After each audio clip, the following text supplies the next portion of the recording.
Hello, everyone, and welcome to the E-commerce Marketing 101 podcast. For this episode, and actually the last one in the series, we're joined by Rhiannon Johns, the head of brand for luxury homeware company Piglet in Bed. Piglet in Bed were founded in 2017 and quickly made a name for themselves for their linen bedding. They've since expanded to new product ranges, opened their first brick and mortar store with more set to come, and have lit up TikTok with their perfectly executed, cozy cottagecore content. As head of brand, Rhiannon has played a key role in the company's direction, and I'm looking forward to chatting with her to find out more. Rhiannon, it's a pleasure to have you with us. Welcome to the podcast. Thank you. Thanks for having me. It's a pleasure to be here. Thanks for being here. How are you doing today? Good. Yeah, good. Yeah, it's Thursday, so weekend is pending soon. Yeah, it's in sight. We got this. Yeah. Well, let's pretend I've never heard of Piglet in Bed before. What do you guys do, and what sets you apart from the competition? Yeah, of course. I mean, I guess you kind of touched on it a bit there in the intro, but so we're a British bedding, lifestyle and homeware brand. We were founded by Jessica Hanley in 2017. And the way that it came about was Jessica essentially felt at that time that, especially in the kind of homeware market, that there weren't many brands that were really kind of resonating with her and her friends and people in her life and how they were actually using their homes. I guess with the rise of social media and everyone starting to post pictures of their own homes on Instagram or Facebook, whatever it was no longer, you were no longer only seeing, beds or people's homes in magazines where of course they would be, super polished and this very styled look. Suddenly you were seeing this much more authentic insight into how people actually lived, and people were comfortable sharing that, on social media. And so she kind of set about looking for a material that would really lend itself to that aesthetic. She wanted it to be a natural material that was also sustainable. And linen is one of the most sustainable materials on the market. 7 years on, the collection has expanded. We've got over 30, maybe even 40 different linen colors. We've got cotton bedding. We've got various homewares, so like woolen blankets, curtains, and then sleepwear as well. So linen sleepwear. It's kind of fully functioning brand these days, which is obviously really exciting. And yeah, like you mentioned with the launch of the stores, that's obviously a kind of massive opportunity for us. That does, definitely. And that sounds like a really exciting company to be part of and be head of brand for, which leads me to my next question.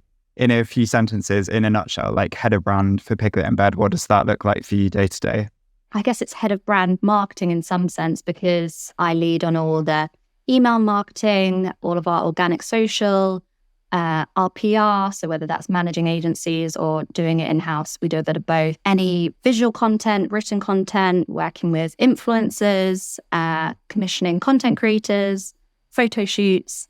And then I guess at the top of that, working very closely with Jess, who is very involved in the brand side of things, to make sure that everything that we're doing, stays on brand, whether that's collections that we launch or partnerships we work on or new partners that we onboard, whatever it is, just, making sure that it all feels cohesive and that we kind of stay true to, our central ethos and values. Well, I've been following you guys for a while now, and one thing I really admire is how put together your brand feels. Like you have such a distinct brand. And I really wanted to hear in your own words, like how would you describe the ethos of the brand for Piglet in Bed?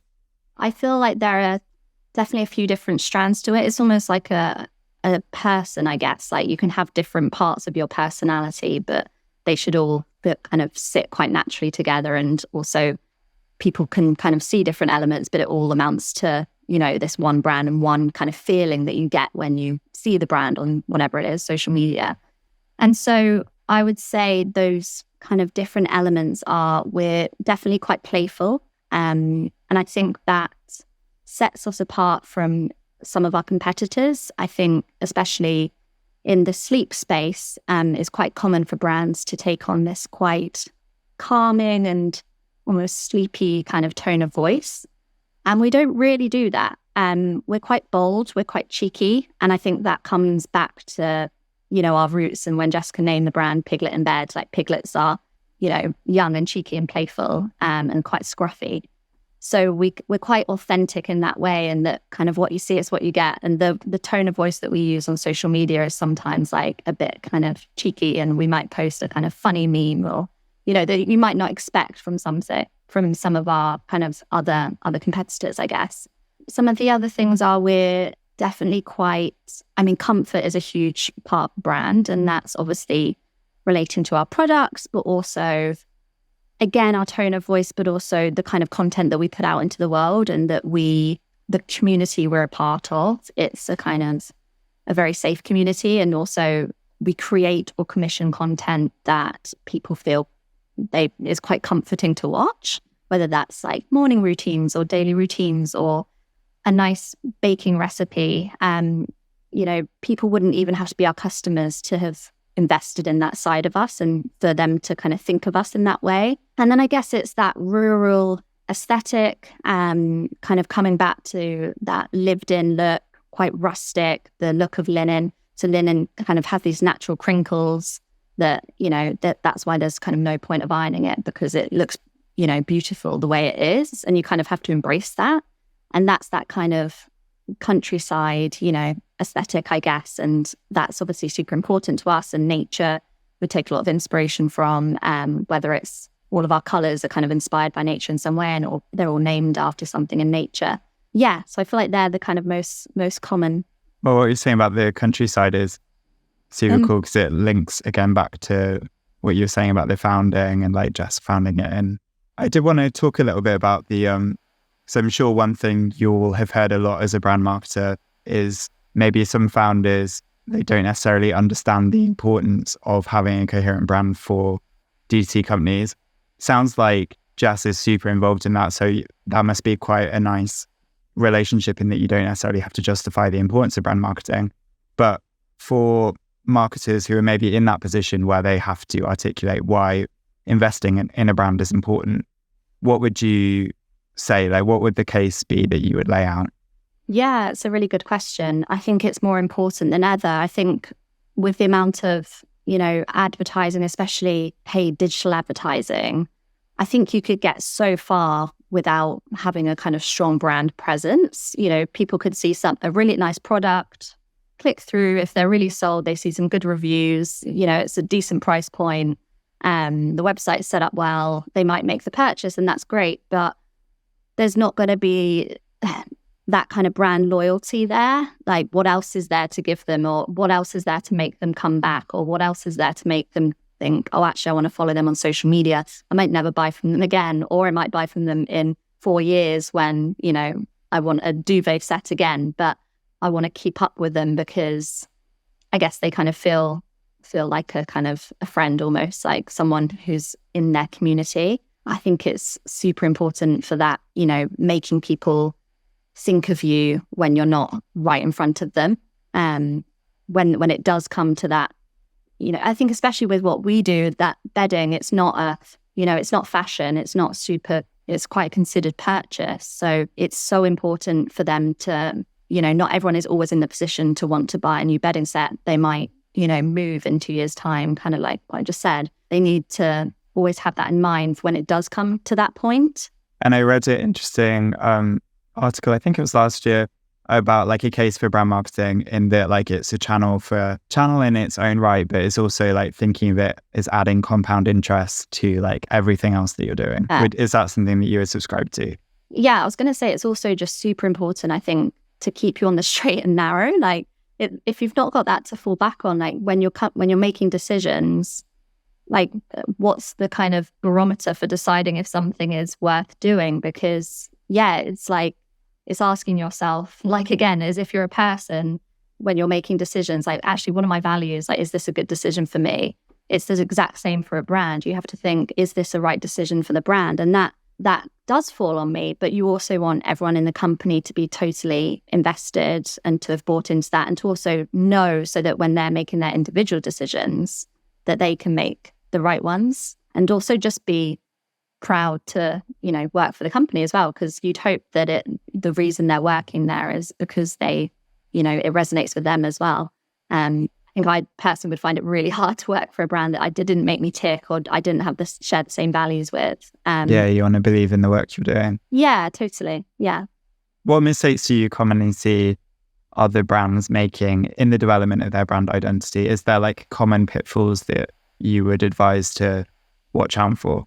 I think just not thinking about it early on, kind of letting your product lead the way and the brand following after, I think is a huge mistake. I think you really want to distinguish, what brand you're creating, and the product should flow from there. It might happen side by side, and at that point it might tweak things because you've found a certain product that you really want to explore. But I think from that point, as you're kind of evolving, you really want to have that brand in place so that all those decisions kind of refer back to it, instead of being like, oh, actually, I want to try this now, and not thinking, well, does this sit with the brand? Because then all of a sudden you're selling everything, and you really have no identity. So yeah, I'd say that's definitely one that I can think of. Maybe not being confident enough with it, maybe not kind of like what I just said, those different strands of the brand. You might come up with one element of it, but not thinking, right,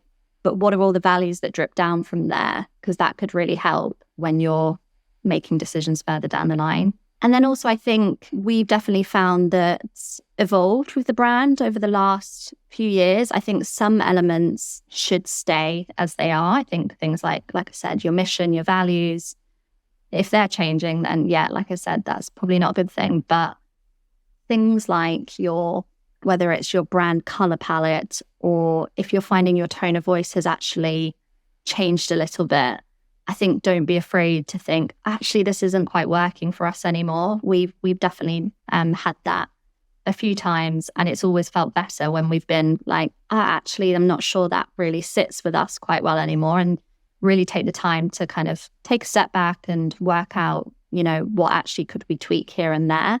So not being afraid to do that a bit further down the line if it doesn't feel that you've kind of grown with it and you've gone in two different directions, I guess. Is that something that you revisit periodically, or is it more just as and when those kind of conversations come up? Do you have a brand audit, or is it kind of happens more organically? I'd say it's definitely more organically. We worked with a branding agency probably about 3 years ago, as we were growing quite quickly. So that was a really good opportunity to kind of take a step back and look at, almost just put everything in writing, like what was already there. It's not like anything changed at that point, but to actually create this kind of brand book that we could then, refer back to, because we didn't really have it up until that point. It was, it was all in Jess's head, and she, felt super clear about what the brand was and where she wanted it to go. But kind of, as you're bringing in more people, making sure there's that reference point that you can say, look, this is what we are. But yeah, from there, I think it's been a bit more organic. As I mentioned, if someone's finding that something's not quite sitting right, just flagging that, and yeah, seeing if it could even be flagging it, and then you sit down as someone explains, actually, no, boom, it does make sense, and this is a reason. It's almost like reminders of kind of why it is right. I think it can be easy, when you're in the weeds and in the day to day, to not constantly be thinking about that big overarching kind of message and your values and everything. So sometimes it is a case of just reminding yourself, or someone else kind of, reminding you. Well, that's kind of related to what I wanted to ask next, which was, how would you recommend other marketers do this in creating a brand that both allows the business to grow like Piglet and Bed have, whilst also it not going too far the other way, and it being super restrictive? You're allowing enough room for growth and evolution whilst still maintaining that coherency. I guess making sure your values or your mission aren't quite singly focused. And I guess that kind of, goes back to what I was saying, that having those different elements of your personality and your brand that could then mean it's not just kind of one focus, that you then can open it up to whatever it is, new products or something in the future. If we had started off saying we're a sleep brand, for example, we would have been very limited in the future to purely working with, sleep related products. But I think, so Jess kind of left that quite open for us to, kind of evolve with it and introduce new collections down the line. Looking forward as well with 2024, you mentioned when we first spoke that you're opening more retail stores and the brand is growing a lot. Do you worry about potentially losing the control of the brand integrity? And what processes have you put in place to make sure that that doesn't happen?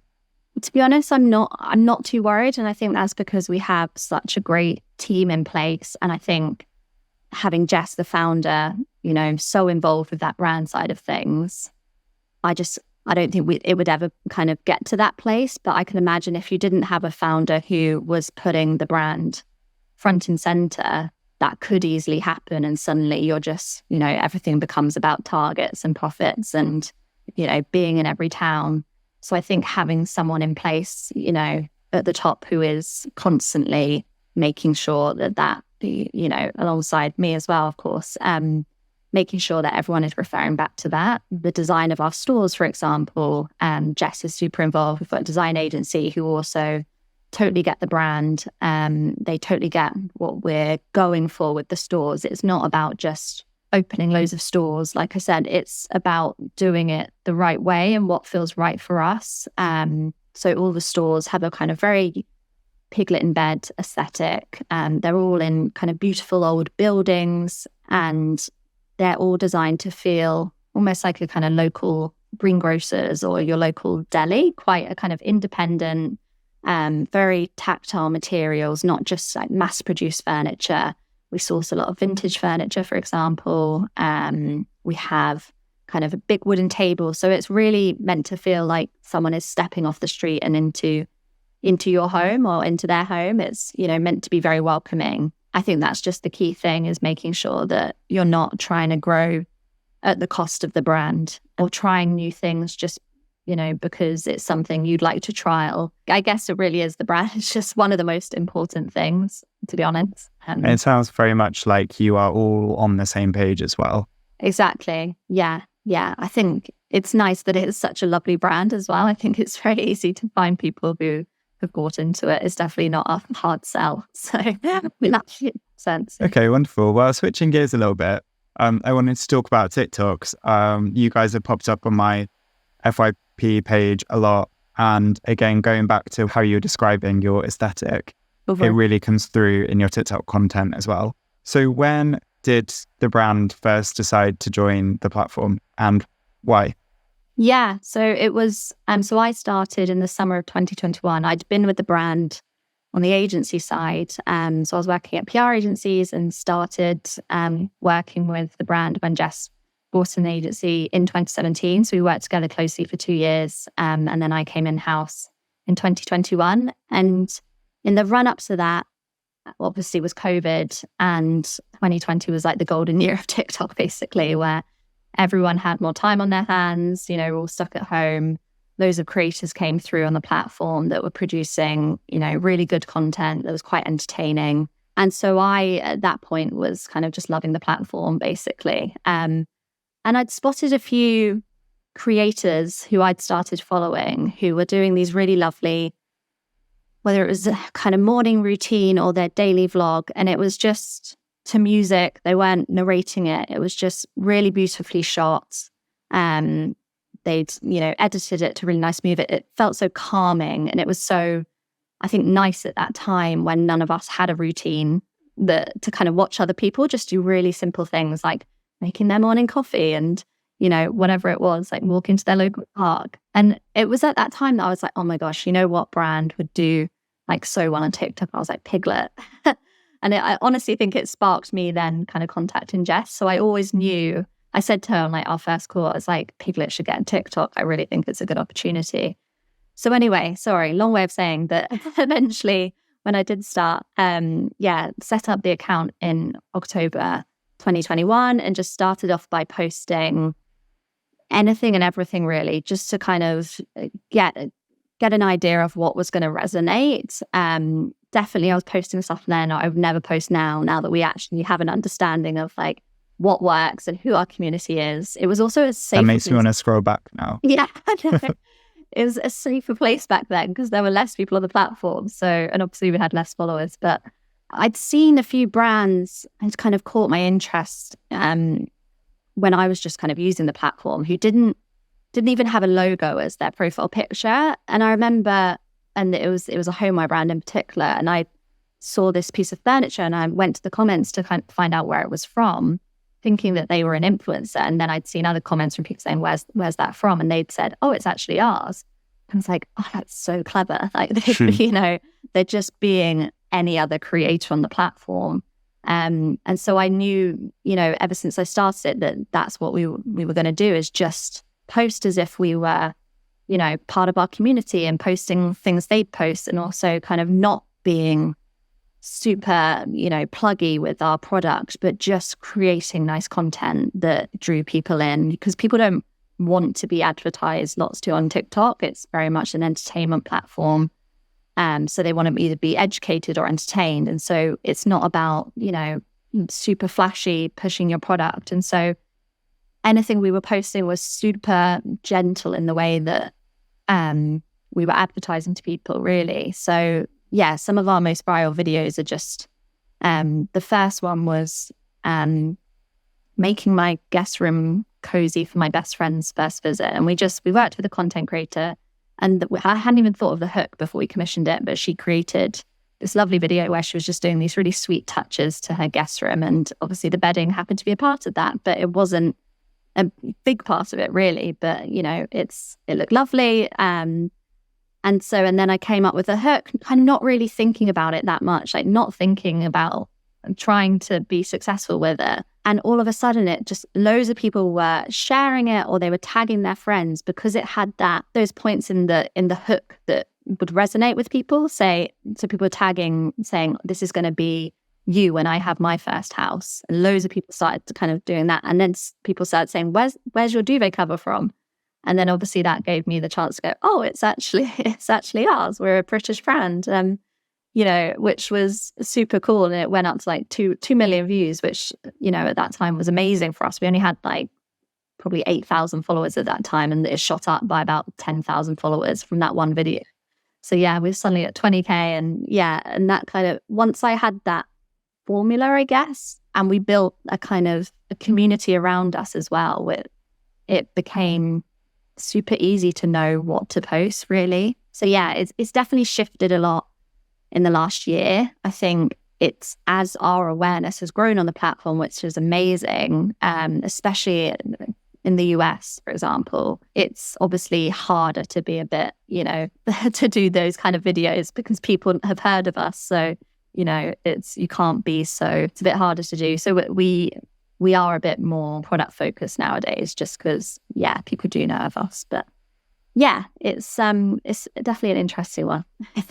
That must have felt amazing, that first viral video, like such a vindication, I imagine. Yeah, it was so cool. It was so cool. It was so unexpected. And it's always the way, any video that has done well is the one that I've not thought much of. Whereas all the ones I try really hard on, like, just go nowhere, because you over-engineer it and you're trying too hard, but it almost just has to come from that really just natural place of like, yeah, like I probably thought of that hook like in about 10 seconds, like, oh, that sounds nice, like not thinking, oh, this will lead to shares or this will lead to comments. Whereas it's harder now because I'm aware of what works, that I'm trying harder to think of things that are going to resonate. But you really just have to think about, you know, just put yourself in your customers or your community's shoes and what it is that they're doing in their lives or they're talking about, to make it a bit more natural. Well, this year then, can you give us a little sneak peek of what like your 2024 strategy for TikTok is going to be? You said you're leaning more into the product content. Yeah, so we've found in the last year, our collection drops have started to do really well. So we have really beautiful imagery every time we launch a collection. And so actually something like an image carousel using the photography from the new collection, which is so anti what would work on TikTok 2 years ago. It's like professional photography. You know, you didn't have carousels at that point. they're the ones that are actually doing really well and driving people to the website as well, and getting people kind of excited and getting people to anticipate, future collections from us, which is really nice. But yeah, it's also a year of kind of figuring out what the kind of future on TikTok looks like for us, I guess, and kind of moving with the platform and taking a step back and kind of reconfiguring a little bit, which is interesting. It's, like I said, it's changed. There's a lot more advertising on the platform now that you kind of have to keep up with if you're, as a brand on TikTok. It's definitely a changing one. I definitely think of a few years ago as the kind of the glory years. It's a safe space.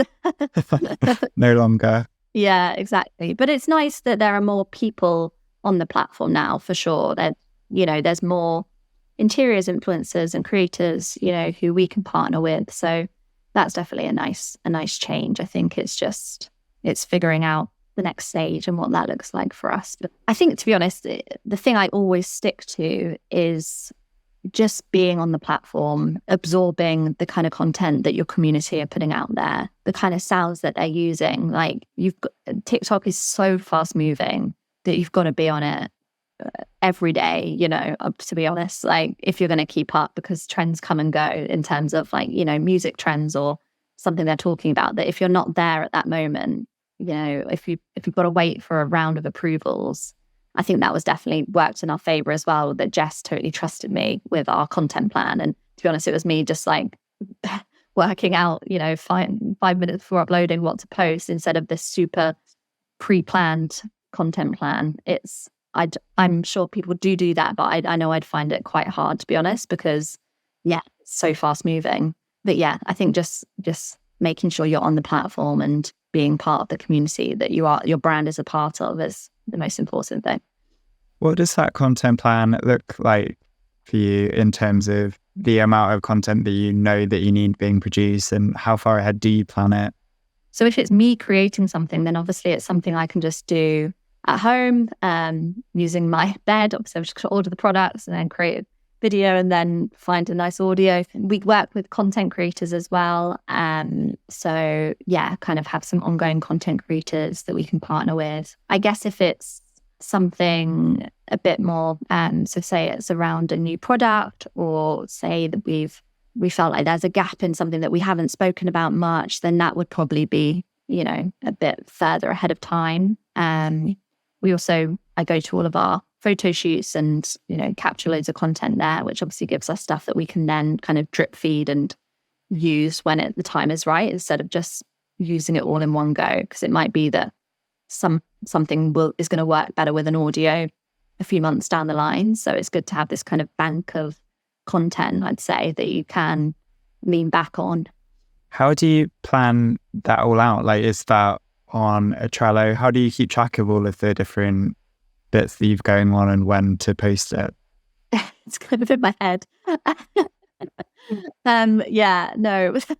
Our Instagram content plan is much better. Yeah, that's definitely more planned out. And Bryony on my team kind of creates that a week ahead of time. I mean, which isn't even that far. I know people do like monthly content plans, but we find that it just works better for us in terms of when a product's going to be available, or when there's a funny meme going around. I think having that, being agile and having that room to be flexible is really helpful. But yeah, TikTok is definitely something that we will get better at pre-planning.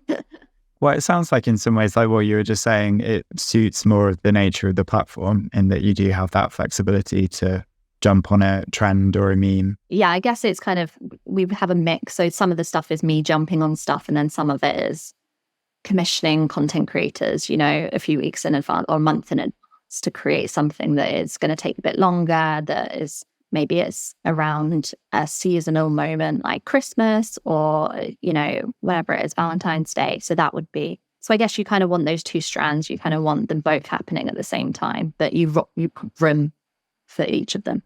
That makes sense. Well, you mentioned content creators. How do you find those content creators, and how do you manage those relationships? A girl called Alana, who's amazing. She was actually, I found her on TikTok.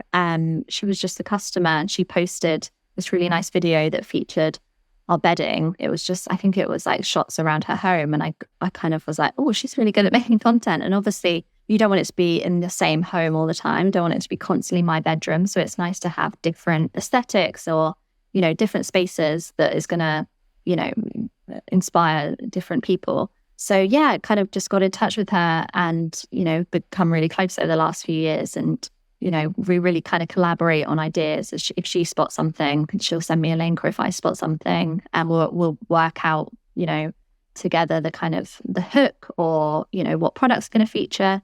And then other content creators, yeah, I guess it's more a case of us just seeing people who are making really nice content on the platform. We do get approached by a lot of people, UGC creators now. But yeah, we really just do it in-house. We just kind of search ourselves, because it is a kind of particular aesthetic that we're going for. We obviously want to make sure that it feels on brand. But yeah, we've kind of never really had any trouble finding people.